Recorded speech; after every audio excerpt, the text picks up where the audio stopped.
O áudio que vocês vão ouvir agora é parte do podcast Xadrez Verbal. Caso vocês queiram ouvir mais sobre esse assunto e outros temas de política internacional, é só ir em xadrezverbal.com.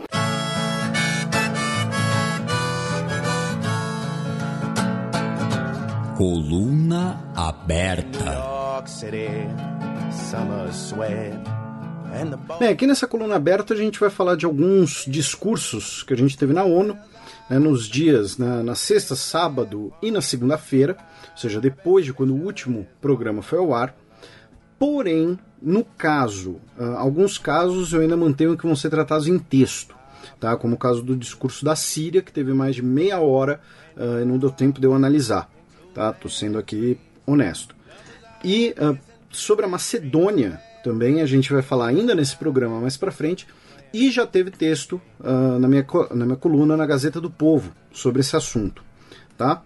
Mas começando aqui pela sexta-feira, dia 28, nós tivemos o discurso da Albânia.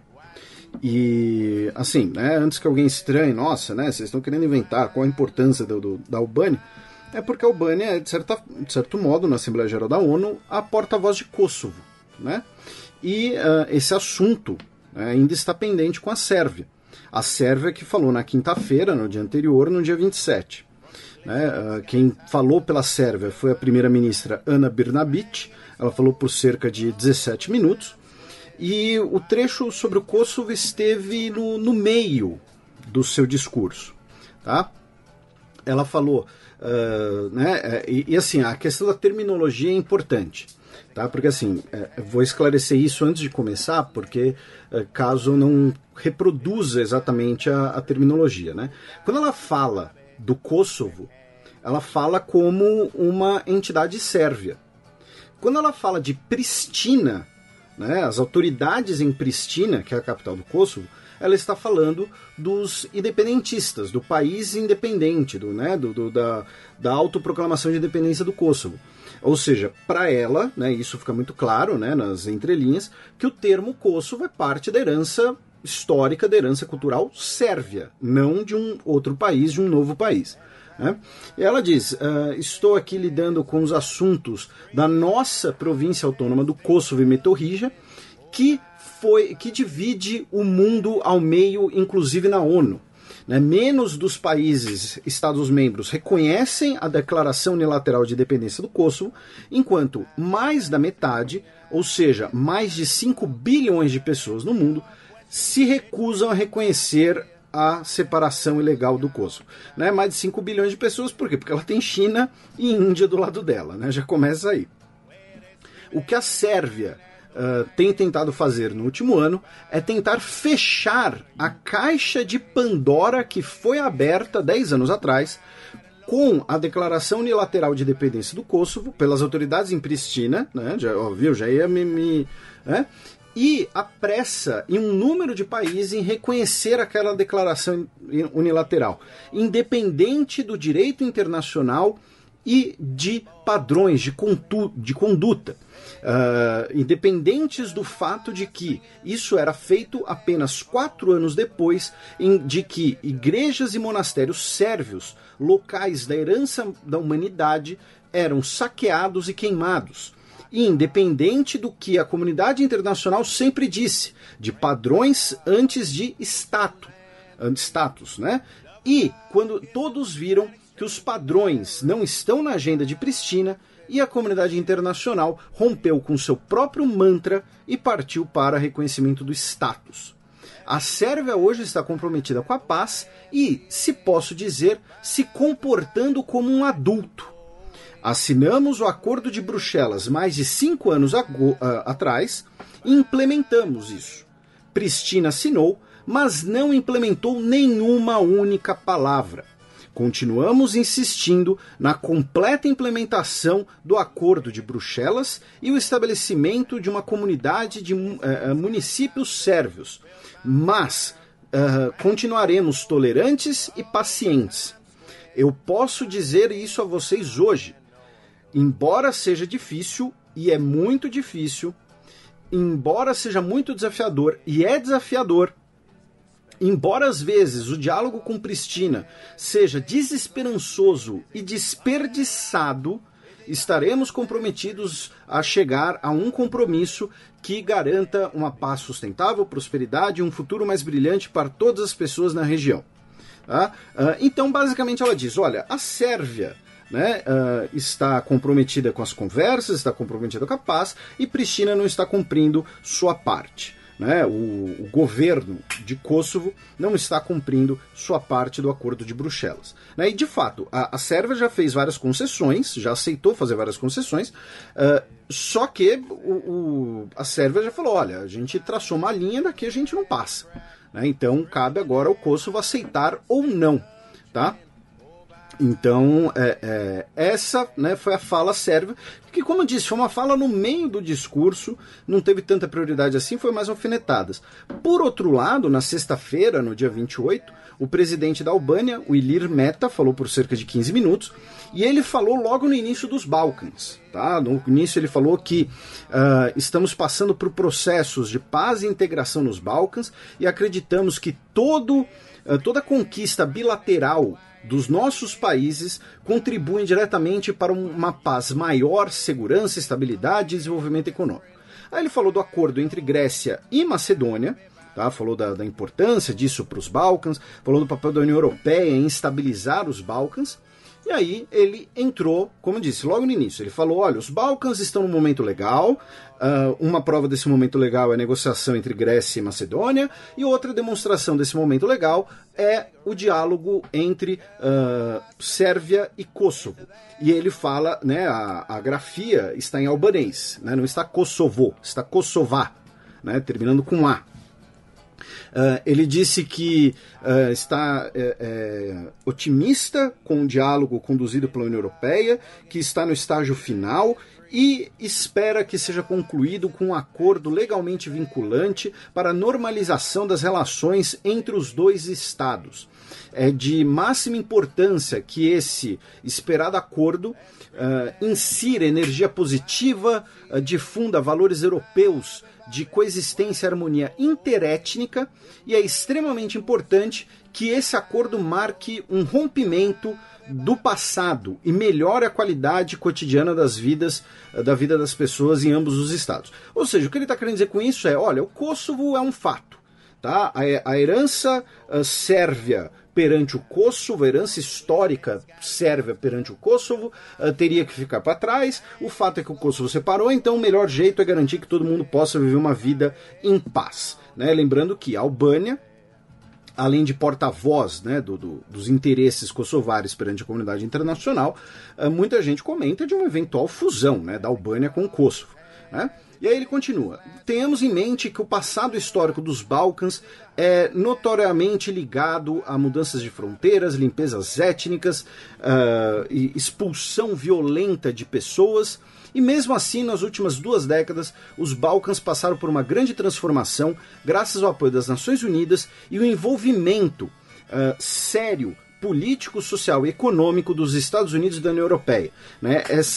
O envolvimento da União Europeia nos Balcãs é uma coisa que eu sempre bato nessa tecla.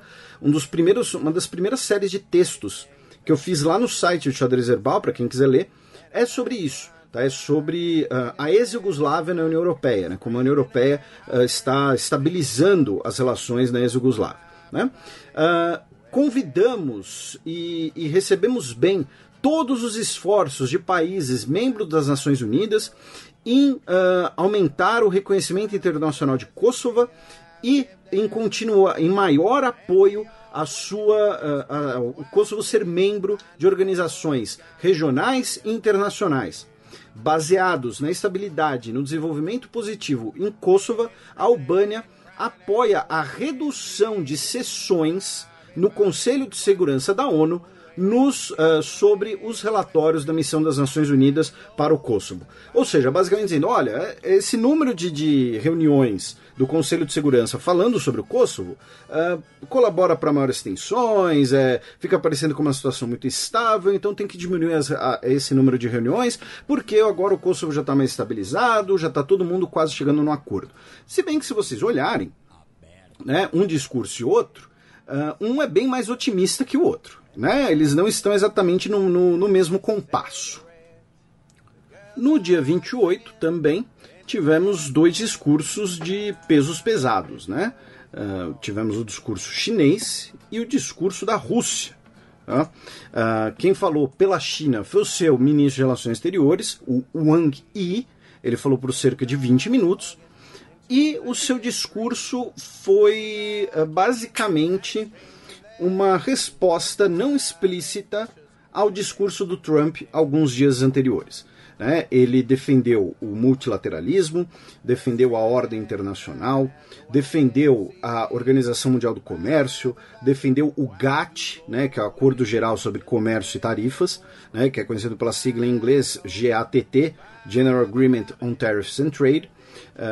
Ele colocou que eles precisam serem reformados, precisam ser mais representativos, porém defendeu o papel dessas 2 organizações. Ele disse que o mundo está mudando e que isso não quer dizer que se deve abandonar as instituições, mas sim adaptá-las a esse novo mundo e aos novos desafios desse mundo. Ele disse que a China, nas últimas décadas, contribuiu para mais de 30% do crescimento global, da economia global, e que isso mostra como o comércio internacional complementa-se, né, os países se complementam, e ele é win-win por natureza, ou seja, ele é de ganhos mútuos por natureza. E aí ele disse que mentalidades de soma zero, né, qual é a diferença? Né? O win-win é assim, eu posso ganhar 2 e você pode ganhar 1, mas os 2 ganharam. O de soma zero é, para eu ganhar 2, você tem que perder 2. Né? Então essa é a diferença. E aí ele disse que o comércio internacional é win-win por natureza e que mentalidades de soma zero, unilateralismo e protecionismo podem parecer soluções, mas vão apenas ferir quem os adotar. Né? Ou seja, um recado aos Estados Unidos, um recado ao discurso do Donald Trump, e assim, só para evitar que algum problema de tradução, não é ferir que a China vai atacar os Estados Unidos, alguma coisa assim. É ferir no sentido de não ser produtivo. Né? Olha, vai sair pela culatra, digamos assim. Tá? Uma expressão que eu acho que ele não deve usar, mas acho que serve aqui nesse caso. Tá? Ele defendeu uma solução pacífica de 2 estados para o conflito entre israelenses e palestinos, defendeu uma solução para a crise de refugiados de Rohingya, disse que apoia todas as conversas e negociações sobre a Península Coreana e defendeu o acordo nuclear com o Irã. E ele disse que todos esses exemplos devem ser resolvidos ou mantidos para contribuir com a paz global e com a segurança. Tá? Então, assim, repito, ele disse basicamente, né, que a ordem internacional ela está distorcida e a China é a maior interessada em reformar a ordem internacional. Eu falo isso aqui, acho que desde o primeiro programa do Xadrez Herbal. Ela precisa ser reformada, porém ela não deve ser abandonada. Né? E aí dando alfinetadas nos Estados Unidos, que aí, claro, né, são os 2 principais competidores nesse cenário atual. Por sua vez, no caso russo, quem falou também foi o ministro de Relações Exteriores, o Sergei Lavrov. Ele falou por cerca de 15 minutos. Tá? E assim, o Sergei Lavrov ele já deve estar meio de saco cheio de falar perante a Assembleia Geral da ONU, né? Porque das últimas vezes aqui, das últimas 8 vezes que a Rússia falou perante a comunidade internacional, essa foi a 7ª em que ele esteve lá. Só uma foi o Putin, justamente no aniversário de 70 anos, né, pelo simbolismo e tudo mais. Mas assim, desde a da 66ª sessão da ONU, da Assembleia Geral da ONU, em 2011, é ele que fala, tá? Então já deve estar, né, para ele não tem novidade, não tem frio na barriga, ele já está de boa, né? E aí ele continuou também focando numa defesa do multilateralismo, mas se o ministro das Relações Exteriores chinês teve uma abordagem muito mais comercial e econômica, o Sergei Lavrov ele teve uma abordagem muito mais de hard power, né? Muito mais de questões políticas, dizendo que né, as potências ocidentais, e ali ele não especificou nomes, né, mas assim, Estados Unidos, Reino Unido e, em menor grau, ali a França, né, dizem, né, afirmam serem a favor da ordem internacional, querem manter o seu autoproclamado status de líderes mundiais, porém, essas potências não hesitam em usar quaisquer métodos, incluindo chantagem política, pressão econômica e força bruta, e questionando a validade legal de tratados internacionais para impor os seus interesses. Tá? Essas potências declaram a prioridade de abordagens unilaterais que lhes sejam autoproveitosas e passando por cima de decisões tomadas em convenções quadros das Nações Unidas e em quaisquer tratados internacionais. Né? Ataques foram lançados contra os princípios básicos do Oriente Médio, como o acordo nuclear com o Irã, né? Ele usa o nome oficial, né? O Joint Comprehensive Plan of Action. Potências tentaram causar uma mudança de regime na Síria, uma mudança vinda de fora, confiando em extremistas, que quase resultou na desintegração de um país e no emergir de um califado terrorista, e que foi graças à Rússia, os seus aliados e à força do governo sírio que isso foi impedido. Ele disse que na Ucrânia, criminosos que lutam sob símbolos das SS, né, nacionalistas radicais e neofascistas, estão sendo declarados heróis, e esse é um dos maiores fatores do conflito intra-ucraniano, ou seja, né, ele está dizendo que o conflito na Bacia do Don é um conflito ali entre ucranianos, né, um conflito interno que a Rússia não teria participação direta, né, e claro, né, é a história da carochinha. Mas, então ele disse que esse nacionalismo incentivado de fora, né, pelas potências ocidentais, é um dos principais fatores no conflito entre ucranianos. E, de fato, você tem uma simbologia claramente neonazista, inspirada nas forças ucranianas antissoviéticas que lutaram do lado da Alemanha nazista durante a Segunda Guerra Mundial, muito em voga alguns grupos na Ucrânia, né, como o Batalhão Azov.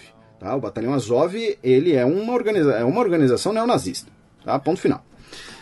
E ele disse que a solução só vai ser, né, a Ucrânia só vai ser solucionada quando o acordo de Minsk for implementado completamente. O seu país está fazendo isso, está tentando fazer isso, porém o governo de Kiev tem adiado na esperança que ele possa ocupar a Bacia do Don com o apoio do Oeste, do Ocidente. Eu falo Bacia do Don, mas em inglês, né, o Donbass, né, o conflito no Donbass. Né, talvez você já tenha visto com esse nome, só para explicar, né, ligar aí o nome à pessoa, né, digamos assim. Então, assim, os discursos russo e chinês ambos foram direcionados aos Estados Unidos, e essa postura, digamos assim, unilateral, né, advogada pelos Estados Unidos. E ambos dizendo que é um risco à segurança nacional, que deve priorizar os acordos internacionais e as ordens, né, as regras do jogo já estabelecidas.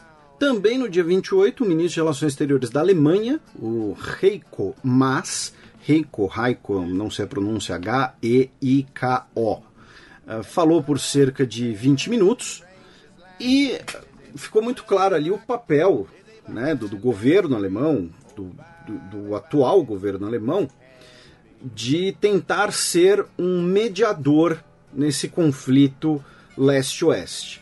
Né? Ele colocou que o multilateralismo é importante e que ele não contradiz a soberania. Ou seja, o Trump defende a soberania, ok, mas não pode defender o unilateralismo. Defender o multilateralismo, ok, mas isso não quer dizer anular a soberania. Né? Ele disse que justamente a soberania só pode ser garantida, só pode ser protegida quando os países trabalham juntos. Se a comunidade das Nações Unidas não trabalhar junta para cumprir a sua carta fundadora, para proteger a liberdade e a dignidade de todos, os princípios serão sem significado e junto irá a soberania de cada país. Tá? Ele elogiou o acordo entre Turquia e Rússia para criar uma zona desmilitarizada em Idlib, na Síria. Ele defendeu que eleições livres e abertas devem ser realizadas na Síria, que após elas a Alemanha vai ajudar com a reconstrução do país, porém tem uma linha que não iremos cruzar. Nós não nos tornaremos cúmplices de um regime que não tenha legitimidade política. Tá? Ele comentou as prioridades da Alemanha em multilateralismo, defesa dos direitos humanos, agora que a Alemanha vai começar o seu mandato como membro não permanente do Conselho de Segurança. Colocou que a Alemanha é o segundo maior doador de recursos ao Alto Comissariado da ONU para refugiados. Ele disse que a Alemanha vai doar mais de 100 milhões de euros para ajudar refugiados sírios na Jordânia e no Líbano, convidando os outros Estados-membros a também aumentarem suas doações, aumentarem sua participação. Ele disse que a Alemanha está trabalhando junto com a França, Ucrânia e a Rússia para implementar o acordo de Minsk, ou seja, sempre esse papel de tentar se mostrar como uma ponte de diálogo, um mediador, já que a Alemanha tem relações muito próximas com os países ocidentais, por diversos motivos, e também tem relações muito próximas com os países da Europa Oriental e da Rússia, inclusive por questões econômicas, questões energéticas. Assim, a Alemanha está literalmente no meio. A Alemanha, inclusive, durante muito tempo foi a fronteira entre esses dois mundos.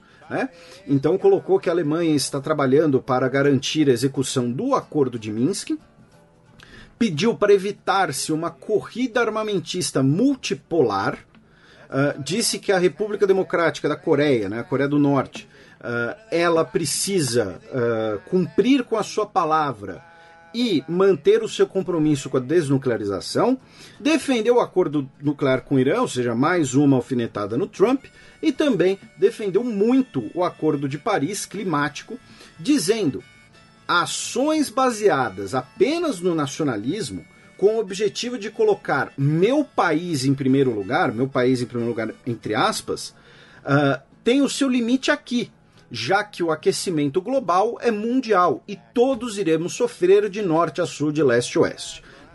Então, e além disso, ele disse que o Tribunal Penal Internacional, o TPI, é indispensável porque por conta da mensagem que ele manda às vítimas e os perpetradores de injustiças. Ou seja, mais uma alfinetada no Donald Trump, na defesa aí do multilateralismo, lembrando que o Donald Trump, além de ter retirado os Estados Unidos do Acordo Climático de Paris, também colocou que o TPI não teria legitimidade, colocou que o seu país não reconhecia o TPI. Também no dia 28 falou o vice-presidente de Guiana, o Carl Greenidge.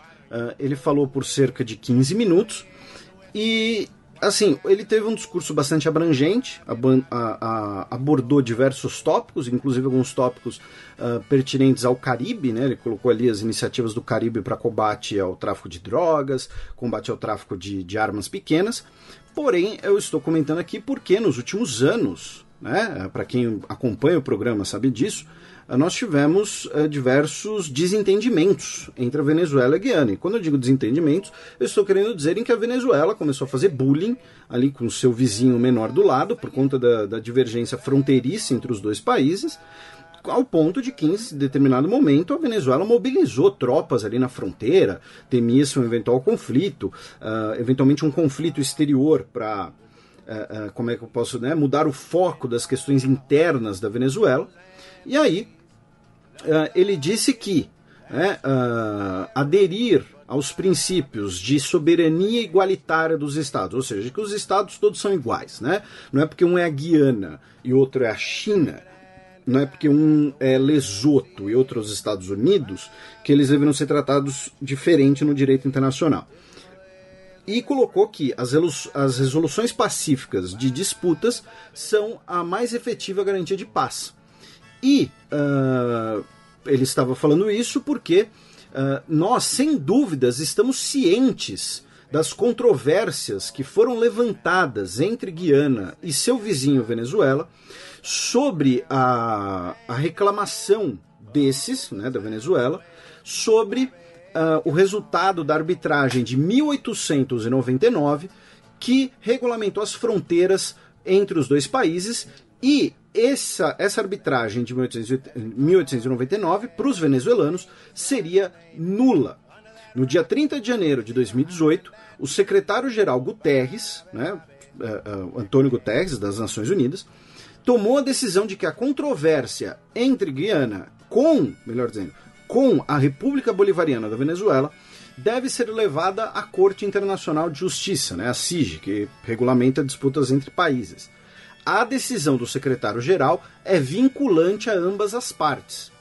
De acordo, em março desse ano, Guiana preencheu sua aplicação, seu pedido à Corte, buscando uma afirmação da validade da arbitragem de 1899 e a fronteira internacional que foi estabelecida. Infelizmente, independente da sua obrigação em fazê-lo, a Venezuela, até o momento, recusou a participar nos procedimentos. A Guiana, sinceramente, espera que irá mudar de ideia. Ainda há tempo para fazê-lo. Guiana deseja expressar sua gratidão ao secretário-geral por sua importante contribuição para a resolução desse assunto longamente debatido e olha com esperança para um julgamento final pela Corte Internacional de Justiça. O governo da lei deve prevalecer. Em outras palavras, ele está dizendo, olha, a gente foi seguir os procedimentos recomendados, a Venezuela não está fazendo nada, a Venezuela está sumindo e a gente espera que a Venezuela mude de ideia, porque não adianta só ficar reclamando ou então, né, querer essa coisa velada, né, de que, olha, os países, independente dos tamanhos, devem ser tratados igualmente perante o direito internacional. E para a gente fechar, no dia 29, a Coreia do Norte falou, discursou. Quem falou pelo país não foi o Kim Jong-un, né, embora fosse improvável, quem sabe isso acontecesse, mas foi o ministro de Relações Exteriores do país, o Kim Yong-ho.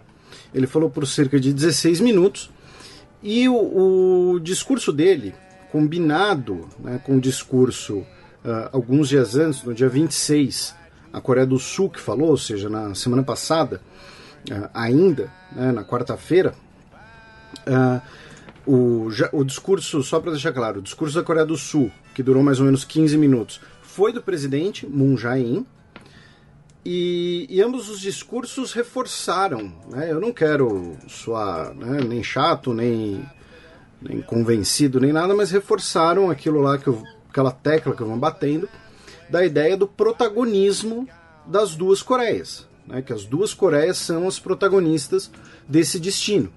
Né, o Moon Jae-in, como um exemplo disso, né, evocou o fato de que as duas Coreias tornaram-se membros simultâneos da ONU no dia 17 de setembro de 91 e que, naquele momento, os representantes falaram perante a comunidade internacional que, embora eles começassem como membros separados, eles eventualmente se tornariam apenas um, pela reconciliação, cooperação e paz.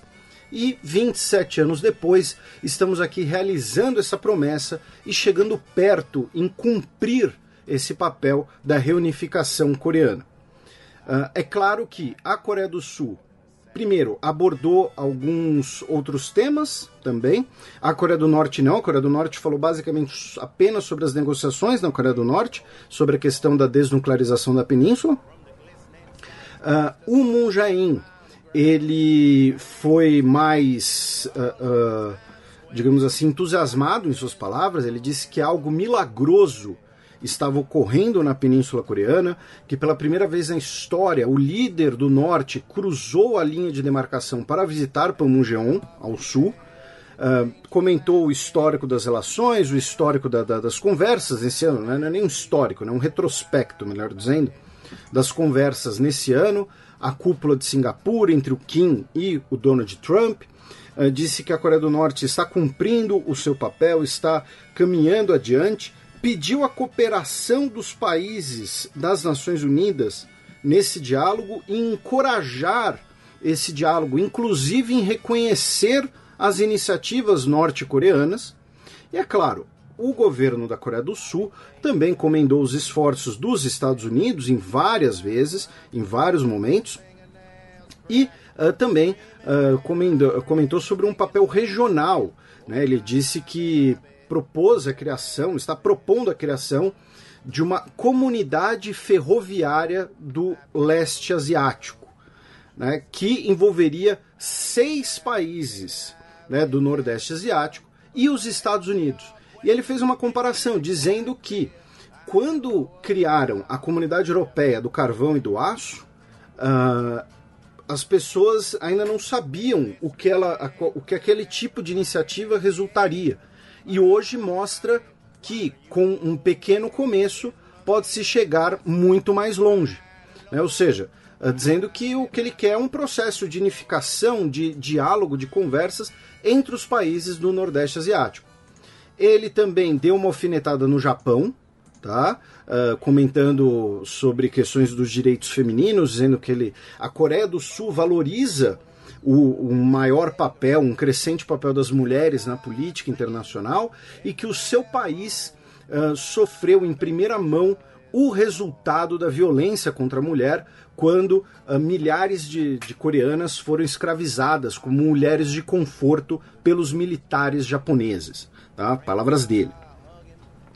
Já a Coreia do Norte, ela foi bem mais incisiva em relação aos Estados Unidos. Disse que a Coreia do Norte, né, o representante norte-coreano, disse que o seu país está tomando todas as providências necessárias, já deu diversas iniciativas de boa-fé e que não têm sido reconhecidas pelos Estados Unidos, que não têm sido reconhecidas e recompensadas, inclusive, pelo Conselho de Segurança da ONU, que disse que o Conselho de Segurança da ONU se preocupava tanto, então ele tem que ir se movimentar também agora em que as coisas estão começando. Ou seja, uma indireta, talvez até ao que a Coreia do Norte veja como poucos esforços chineses contra a política de sanções que a Coreia do Norte sofre.